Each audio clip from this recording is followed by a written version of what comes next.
Agora mesmo, enquanto você ouve isso, existe uma máquina viajando para um lugar do universo onde nenhum ser humano jamais esteve. Ela é mais velha que a internet, mais velha que os computadores domésticos. Foi projetada para durar 5 anos. Já está ativa há quase 50. E o que ela encontrou lá fora não bate com nada que os cientistas previram. Ela se chama Voyager 1, e nos próximos minutos você vai entender 3 coisas. O que ela encontrou depois de cruzar uma fronteira que nenhuma civilização humana havia cruzado antes, como ela quase morreu no meio do caminho, e a data exata, já marcada no calendário, em que ela vai romper um novo limite, nunca antes atingido. Fique até o final, porque depois disso, você não vai mais olhar para o céu da mesma forma. O plano que deveria ter falhado em 5 anos. Vamos voltar ao início. 5 de setembro de 1977. Um foguete decola da Flórida, carregando uma sonda do tamanho de um carro pequeno. O plano era simples, quase modesto. Passar perto de Júpiter, passar perto de Saturno, tirar algumas fotos, fazer algumas medições e depois silenciar para sempre. A NASA calculou que, em 4 ou 5 anos, tudo estaria terminado. Uma bela viagem, um cartão postal do Sistema Solar e um adeus. Só que a Voyager não morreu. Ela passou por Júpiter, passou por Saturno, usou a gravidade de cada planeta como um impulso extra e continuou. E quando, por todos os cálculos, ela já deveria estar morta, continuou transmitindo até fazer algo que nenhum objeto humano jamais havia feito. A fronteira que ninguém tinha cruzado. Em 2012, a Voyager cruzou a heliopausa. Se você nunca ouviu esse nome, saiba, essa é, provavelmente, a fronteira mais importante do nosso futuro cósmico. Pense assim, o Sol não emite apenas luz e calor. Ele também lança um vento constante de partículas em todas as direções, e esse vento infla uma espécie de bolha gigante ao redor de todo o sistema solar. Dentro dessa bolha está cada planeta, cada lua, cada cometa, cada sonda que já lançamos e cada ser vivo que já existiu. A borda dessa bolha, o ponto exato onde o vento solar se esgota, é a heliopausa, é a fronteira real do sistema solar. Tudo o que está dentro é nosso. Tudo o que está fora é outra coisa completamente diferente. Em 2012, a Voyager atravessou essa linha e se tornou o primeiro objeto humano da história a sair do sistema solar. Não como metáfora, de verdade. E mesmo assim, continuou transmitindo. Agora pare e pense no que isso significa. Existe, neste exato momento, um aparelho lançado por nós, dentro do espaço entre as estrelas, um lugar que nenhum telescópio jamais conseguiu observar por dentro, nos contando como aquilo realmente é. E o que ela está dizendo não é nada do que qualquer cientista esperava. O modelo estava errado. Durante décadas, antes da Voyager chegar lá, os cientistas construíram modelos muito sérios sobre como deveria ser o espaço entre as estrelas. Não eram suposições soltas, eram cálculos revisados pelos melhores físicos do mundo. E todos diziam basicamente a mesma coisa. Lá fora, tudo deveria estar calmo, frio, vazio. Uma espécie de sala de espera silenciosa entre um sistema estelar e outro.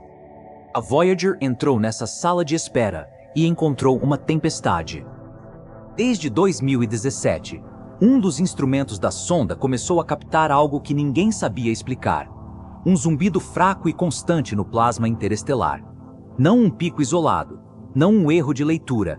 Um som contínuo, ano após ano.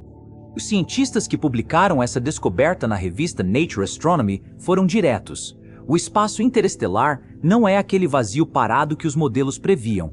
Ele está vivo, tem estrutura, tem movimento, tem uma textura que nunca conseguimos observar antes, simplesmente porque nunca tivemos um instrumento humano lá dentro. Por que isso importa para você, agora? E é aqui que essa história deixa de ser um dado distante e passa a te dizer respeito diretamente. Porque a mesma bolha que nos separa dessa tempestade é a que protege a vida na Terra. A heliopausa não é só uma linha num diagrama, ela é um escudo. Ela desvia a radiação mais perigosa do cosmos antes que ela chegue até nós com força total. E a Voyager está nos dizendo que aquilo que empurra esse escudo, de fora, é muito mais violento do que qualquer modelo jamais imaginou. A sonda quase morreu, e ninguém sabia consertar. Agora a história fica ainda mais estranha. Em 2023, a Voyager quase morreu de verdade. Durante 5 meses, ela continuou enviando sinal, mas o que chegava era pura sujeira. Código corrompido que nem os engenheiros da NASA, depois de décadas lidando com essa nave, conseguiam decifrar. A causa foi algo mínimo e brutal ao mesmo tempo. Um único chip de memória, uma peça dos anos 1970, menor que sua unha, havia se deteriorado depois de 46 anos exposto à radiação.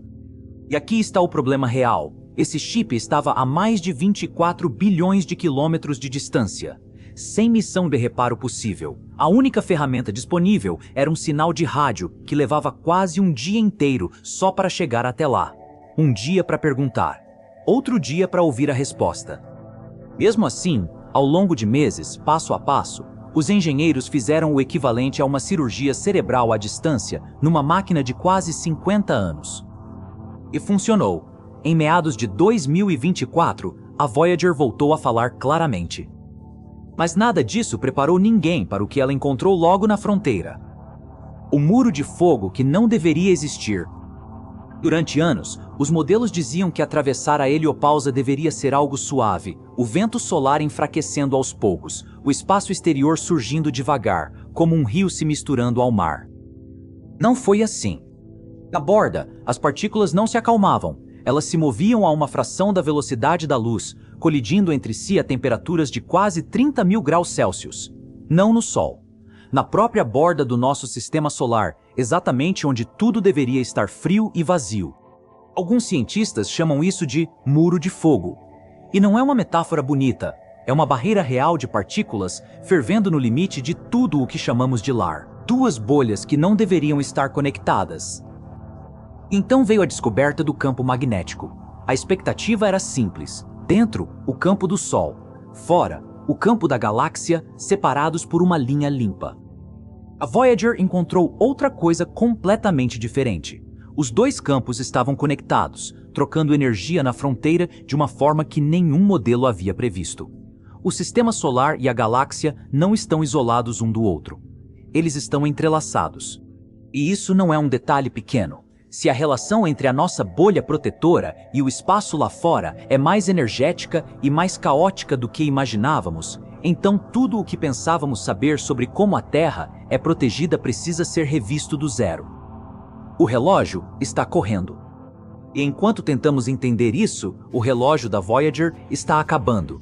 Sua energia vem de geradores de plutônio que esfriam aos poucos. No lançamento, ela gerava cerca de 470 watts. Hoje, gera quase metade disso e perde cerca de 4 watts a cada ano. Um a um, a NASA vem desligando seus instrumentos, sabendo que cada um que se apaga é uma pergunta que nunca terá resposta. Em algum momento da próxima década, chegará o último sinal. E depois, silêncio. Mas antes disso, há uma data marcada. No dia 18 de novembro de 2026, de madrugada, a Voyager estará a um dia-luz da Terra, quase 26 bilhões de quilômetros de distância. Tão longe que a luz, a coisa mais rápida que existe no universo, vai levar 24 horas inteiras para alcançá-la. Nenhum objeto feito por mãos humanas jamais esteve tão longe. E ela vai cruzar essa marca viva, ainda falando com a gente. A mensagem que não tem prazo de validade. Presa à lateral da sonda está algo que vai sobreviver a todos nós. O disco de ouro. Saudações em 55 idiomas, risadas, o som das ondas do mar, música de toda a Terra e um mapa estelar apontando exatamente onde vivemos. Carl Sagan chamou isso de uma mensagem numa garrafa, lançada ao oceano cósmico. E ela vai continuar viajando muito depois que o próprio Sol engolir a Terra. O que fica, no fim? E aqui está o que eu quero que você leve dessa história. Aquele zumbido que a Voyager começou a captar em 2017 é a primeira vez que a humanidade ouviu diretamente o espaço entre as estrelas. Hoje existem algumas explicações possíveis para esse som, e ninguém sabe, com certeza, qual delas é a correta. Para resolver isso, faltaria mais dados da própria Voyager, que a cada ano envia menos informação, ou uma sonda nova, que hoje simplesmente não existe. Então, quando a Voyager finalmente se apagar, uma janela vai se fechar, e não vai se abrir de novo por toda uma geração. Uma única máquina, com quase 50 anos, nos habitou desde a escuridão o tempo todo. E a única pergunta que resta é: estaremos ouvindo quando ela disser a última palavra?